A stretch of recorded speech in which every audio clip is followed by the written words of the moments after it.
نوجوان ہیں، نوجوانوں میں برداشت کم ہوتی ہے اور اظہار زیادہ ہوتا ہے.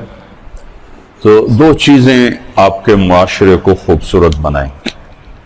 آپ کا ایک چار دیواری ہے، یہ آپ کا گھر ہے، یہ آپ کا مدرسہ ہے، یہ آپ کی رہائش گاہ ہے، یہ آپ کا سکن ہے، یہ آپ کا ہاسٹل ہے، جو اس کو نام دے دو. بہرحال اس وقت آپ ایک خاندان کے 400 افراد جہاں جمع ہو، اپنے استادوں سمیت، یہاں کے خدام سمیت. اس میں جو خوبصورتی آئے گی اجتماعی طور، انفرادی خوبصورتی ہے کہ بنیاد اچھی ہو، وہ نماز، ذکر، تلاوت. اور اجتماعی خوبصورتی آئے گی آپ کے اچھے اخلاق سے. آپ کے اچھے اخلاق، آپ کے میرے اچھے اخلاق، برداشت کر، سہ جانا، پی جانا. بہت بڑی طاقت بنیں گے آپ اگر آپ کو سہنا آ گیا اور برداشت کرنا آ گیا. چونکہ جب آپ برداشت کرتے ہیں نا تو اندر میں ایک طاقت پیدا ہوتی ہے. وہ طاقت آپ کی روح کو پرواز دیتی ہے اور اگلوں کے لیے تسخیر کا کام دیتی ہے. اور اگر آپ پھٹ گئے تو بم کے پھٹنے سے کیا ہوتا ہے؟ تباہی آتی. جب آپ پھٹیں گے یا میں پھٹوں گا تو معاشرے میں تباہی آ جائے گی. تو اس کے لیے آپ دو چیزوں کا اہتمام فرمائیں. ایک اپنی زبان کی حفاظت فرمائیں. آپ اس 400 کے معاشرے میں کوئی غیبت کرنے والا نہ ہو، کوئی جھوٹ بولنے والا نہ ہو، کوئی کسی کو طنز کرنے والا نہ ہو، تانا دینے والا نہ ہو.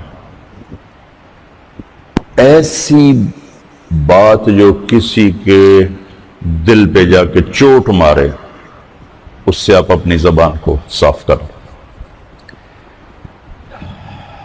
کبھی اس پہ قابو پا سکیں گے، کبھی نہیں، کبھی رہ جائے گا، کبھی ہو جائے گا. تو جب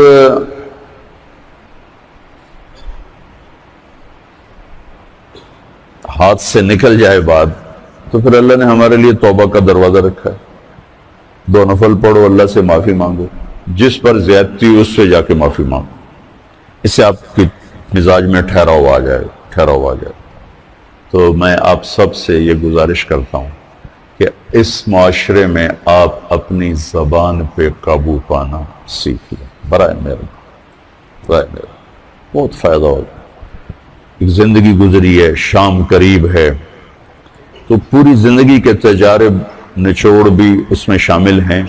اور تجارب نچوڑ کو گولی مارو اور دیوار پہ ڈال دو. میرے نبی کا فرمان اس کے لیے کافی ہے کہ آپ نے فرمایا کہ 2 چیزوں کی ضمانت دے دو، میں جنت کی ضمانت دیتا. ایک تمہارے جو 2 جبڑوں کے درمیان ہے، ایک تمہاری 2 ٹانگوں کے درمیان ہے، اسے پاک کر لو، میں جنت کا ضامن بن جاتا. اور معاذ بن جبل سے فرمایا کہ تمہیں پورے دین کا نچوڑ بتاؤں. جی کیا تو آپ نے اس حدیث کو میں نے پتہ نہیں ہزاروں لاکھوں دفعہ بیان کر دیا ہے، اور ہر دفعہ بیان کیا ہے کہ اچھا یہ ایسے کر کے کیوں فرمایا؟ یہ پہلے کیا پھر کہا کف ھذا. اور کہا کس کو ہے؟ جن کے بارے میں آتا ہے کہ اس امت کے علماء کا جھنڈا قیامت کے دن معاذ بن جبل کے ہاتھ میں ہوگا. اتنے بڑے آدمی. 18 ہجری میں انتقال ہوا. 1434 ہجری میں اردن گیا تو ان کی قبر سے خوشبو آ رہی تھی. 1400 سال گزر گیا، ان کی قبر سے خوشبو کا آنا بند نہیں ہوا. اتنے بڑے آدمی کو کیسے سمجھایا؟ بچے کی طرح کہ معاذ اس زبان پہ قابو. تو آپ سب کو، اپنے آپ کو بھی کہتے ہیں، وہ عرب خطیب کہتے ہیں اوصیکم نفسی اولا وایاکم کر کے عام طور پہ خطبہ شروع کرتے ہیں. تو میں بھی اپنے ذات سے شروع کر کے آپ سے یہ عرض کرتا ہوں بچوں کہ اپنی زبان پہ قابو پانا سیکھو. یہاں اس کی مشق کر لو. یہ چھوٹا سا میدان ہے، چھوٹا، ایک تالاب میں ہے. آپ تالاب، یہاں سے نکل کر آپ ایک سمندر میں کودیں گے جہاں کہ رشتوں کی فہرست ہوگی، تعلقات کی فہرست ہوگی، ناگواریوں کے خوفناک خاردار کانٹے ہوں گے. کہیں کہیں پھول ملیں گے ورنہ کانٹوں سے بھرا جہان ہے. اگر آپ نے یہاں پریکٹس کر لی